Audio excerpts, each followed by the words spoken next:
Hi viewers, I'm your host Anis Asif. This is ZMC Network and you're watching The Real Story, discussing the issues that affect you.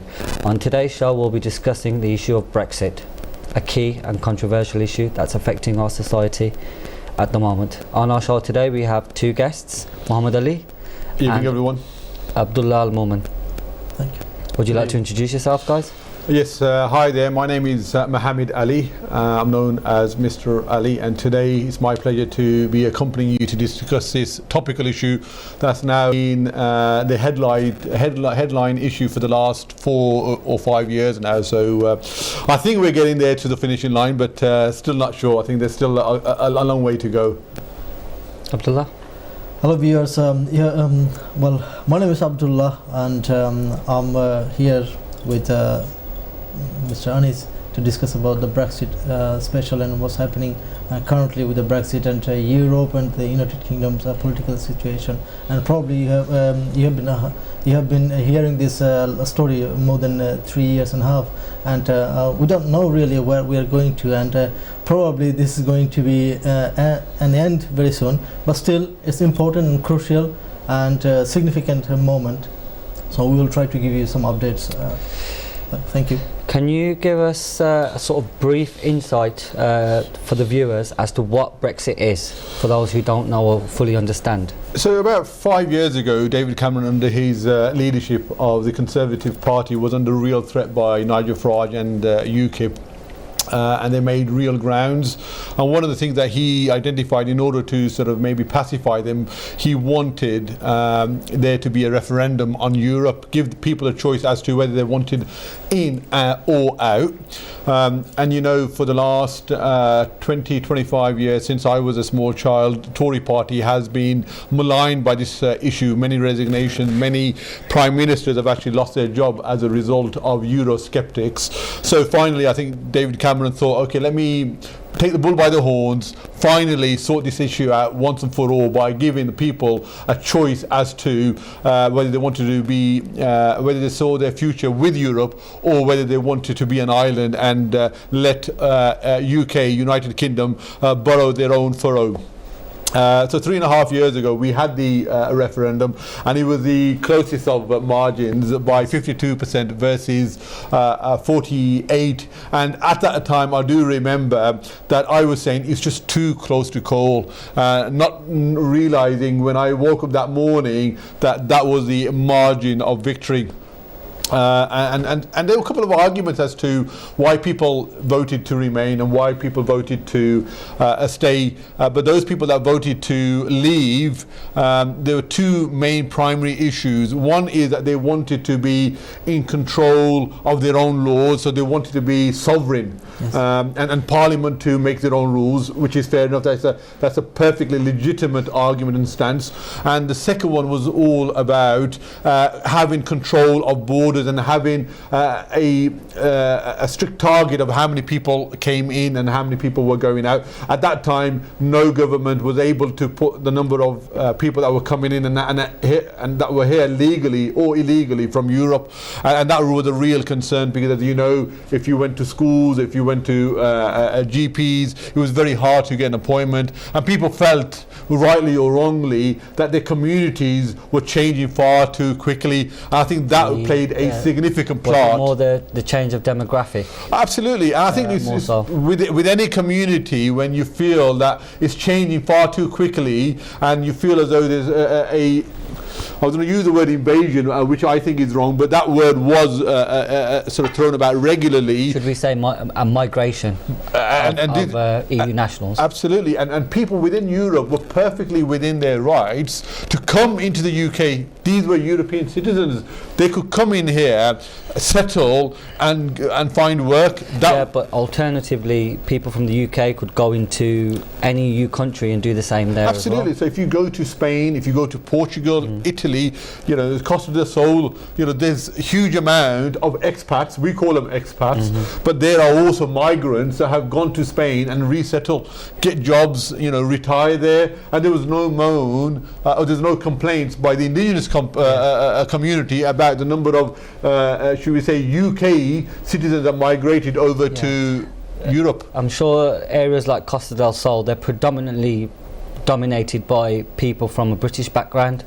Predominantly, My people point who exactly. migrated from here to there. So, My point exactly. And migration is a two-way thing, and I think sometimes we have to take a step back and realise migration or immigration has always existed. You know, even if you look at the indigenous population, you know, if you look at their DNA, they're from Celts, from you know, the Nordic countries, from all over, and that's not going to stop. I mean, look at us, who, you know, where we come from. We're from a Commonwealth country, you know, and UK has always been a country where it's outward looking, and people have gone from here to all corners of the world, and people have also come here as well. So I think we just have to be a bit more understanding, a bit more tolerant of what's went on. what was the, how would you term it, the game of play by certain politicians, namely one of the main instigators, or one of the main Leave politicians, Nigel Farage? I know he played heavily on the immigration card, and I don't think people understood that it wasn't just immigration that would be affected if we left the EU. There were other factors such as trade, finance, etc. I think when anyone makes a decision, they have to have all the factors laid out in front of them, and these are unbiased, accurate figures, and you make then a final decision as to what direction you want to pursue. Unfortunately, politics is such, you know, you then deal in mistruths, you deal in misinformation, and you know, you wrap up the argument in whatever sort of wrapping in order to make sure that sort of that narrative really lands its punch. Abdullah, what do you think on the issue? On that, if well, it's not my opinion, personal opinion. I would say that recently, you know, that a month ago, I guess, there was a report published that Yellow Hammer, that Yellow Hammer, absolutely. If the UK leave the EU, and it could be without a deal or with a deal, that Britain economy will be damaged. The implications of leaving the EU will be everywhere, even the customs union and the trade and the immigrations by all purpose. And if you see that stuff crisis in NHS, so and the medicine, everything, all like by all means, the UK will be to certain UK will suffer. Yeah, I know, like a lot of the big companies such as Nissan, you know, if we leave the EU, they find it more beneficial if they actually pull out of the UK, which would obviously affect the economy. So there's issues like that, big companies that are wanting to pull out, you know, obviously with the freedom we've got with trade of goods, with you know, the freedom to sort of trade. And probably sorry to interrupt you, that probably this is why you have seen or you have heard that in neither UK nor Europe want the Brexit without a deal. Yeah, absolutely. They want certain deal, and to keep the business alive and the trade and everything, the way it's happening. But would you say that we're at a weaker position now with the EU states to sort of put our demands forward to say we want this? I personally, with you know, countries like France, for instance, they're pretty, you know, strong in their stance to sort of, you know, there's a sort of a feeling of betrayal by some of the EU countries that we're pulling out, and that we're sort of betraying, you know, the collective's voice. So I think, in my opinion, I think that's affected what we've been able to get in respect of a deal. I think we have to be quite mature when we're discussing this topic. It's like you know, a loved one, you know, someone that you thought we were going to, you know, move in the same direction where we're all going to prosper, and all of a sudden they've now decided that their future lies elsewhere. And bearing in mind, so their responsibility and their priority is now the existing 27 countries or so, and making sure that, you know, if anyone else is thinking about leaving, that they don't make it easy for them, as they make it for the UK. So hence why all of a sudden they have to look after their interests. So basically we're an example to any other. Well, in one way, and also I think what we have to look at is all of a sudden they, you know, when EU are all sort of negotiating, they are 27 countries, we are one. Whenever they put a decision that this is what we've decided, they talk with one voice, and they're able to get to an agreement within days, whereas 3.5 years later we're still in a quagmire. We aren't able to decide what does leaving EU all about. And within people who voted for leaving, there's disagreements. You mentioned about, you know, no deal, but there is a significant majority of people that are saying it's been 3.5 years, irrespective of whether financially we're in a good place or not, I voted for leave, and if that means no deal, I will leave. Perhaps they fail to understand that the consequences after. No, they are saying we are prepared to accept all negative consequences. Yeah, but realistically, when you look at it at a position economically, you know, what you've got to look at is when we come out the EU, you don't want it to have an effect where it would sort of damage the economy to an extent where it'll take us years to rebuild. Certain individuals don't understand the implications of that. So say you're in a job, for example, you're working away, you know, you want to leave, fair enough. You don't know the ramifications or the implications of us leaving to that degree. Like the average Joe walking down the street, he's not going to know. Until we leave, you know, the issues in respect of prices for food, jobs, you know, healthcare, you know, there's a lot of, there's going to be a big sort of, how would you term it, a big effect on the whole economy from the bottom up. So, you know, when the politicians are looking at this, or when the negotiators are looking at this, they're looking at it in a way where they want us to come out, but not to come out where it's going to affect us to such a degree where we won't be able to recover from it. And you're talking like a calm, rational person, but someone who voted for leave, they will say, why are you talking down our country? Yeah. This is Great Britain. With or without Europe, we will prosper. So do not talk our country down. We will do better without Europe. We can go and negotiate with countries like Hong Kong, I'm not Japan, saying we won't. with I'm not saying USA. we won't, though. And I think you can answer to this curiosity by saying that look at the currency rate now. Yeah. The pound equivalent to euro, or if you try with the dollars, what's the currency rate now? What it was and how it is now. Yeah. So Yeah, but Ali, it's not about whether, you know, we can deal with, you know, Hong Kong on our own. That's understandable. My point is that we need to come out of this with as much intact as we can, economically, you know, or you know, in respect of trade, in respect of everything. You need to pinpoint every sort of angle which it's going to affect. So when we come out, fair enough, we are Great Britain. Yes, we are.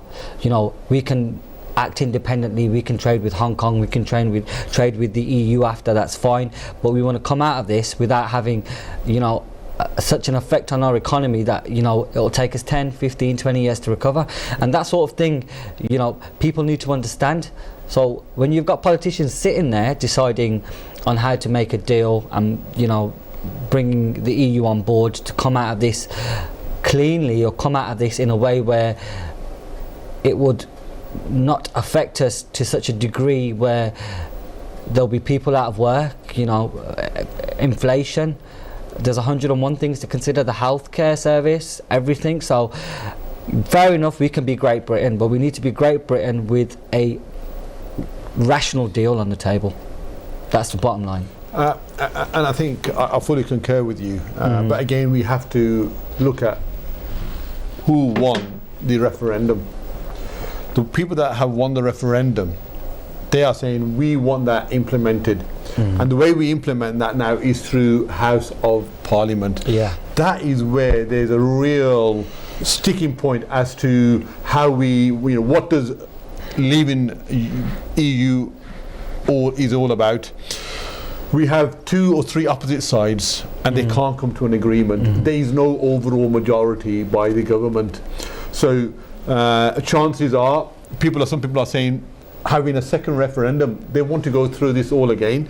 Some people are saying that we need a election in order to overcome this quagmire.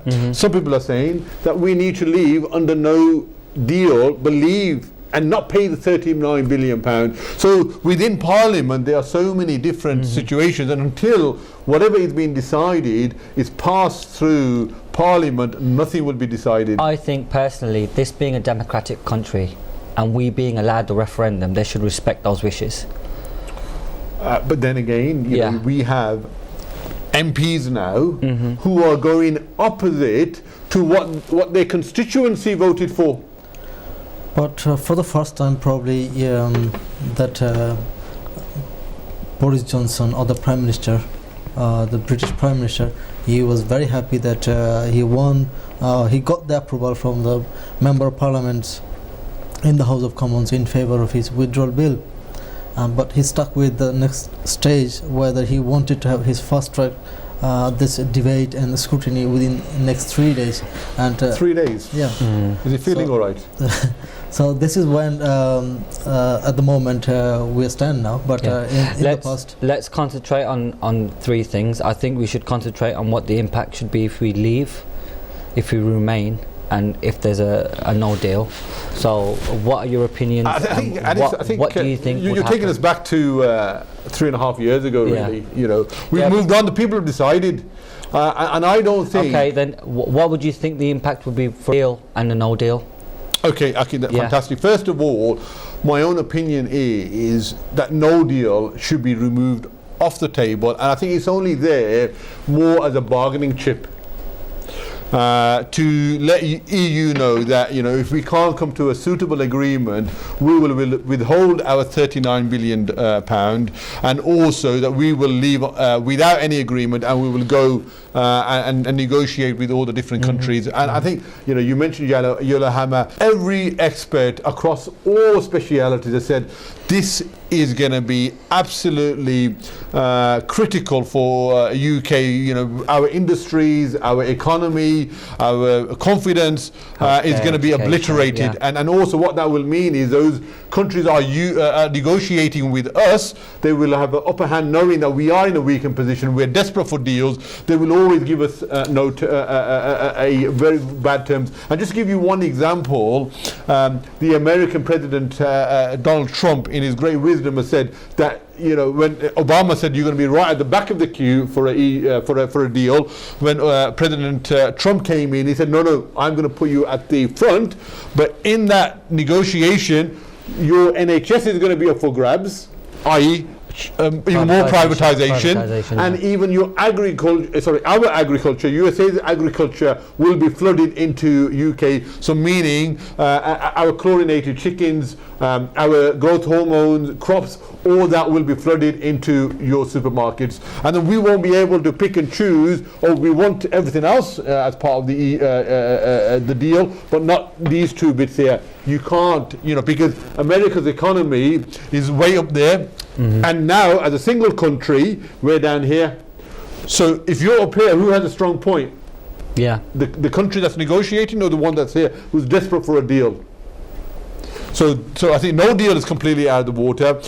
What we need to do is now find a way. So we have a deal at the moment. Theresa May had a deal, but unfortunately, the backstop was the sticking point, and unfortunately, we weren't able to get to a compromise as to whether, you know, because at that time they were saying that there was going to be a hard border on that border between Northern Ireland, which is part of Great Britain, and the Republic of Ireland, and that wasn't suitable both to the Republic of Ireland's Prime Minister, but also to the UK government, because it allowed that hard border. And that's where Theresa May, unfortunately, wasn't able to think outside the box and have that majority with her, and she finally fell on the sword. Coincidentally, Prime Minister Boris Johnson, who's now wanting people to support his deal, he voted against Theresa May's deal at every opportunity. And this particular deal, apart from that backstop, is more or less Theresa May's deal,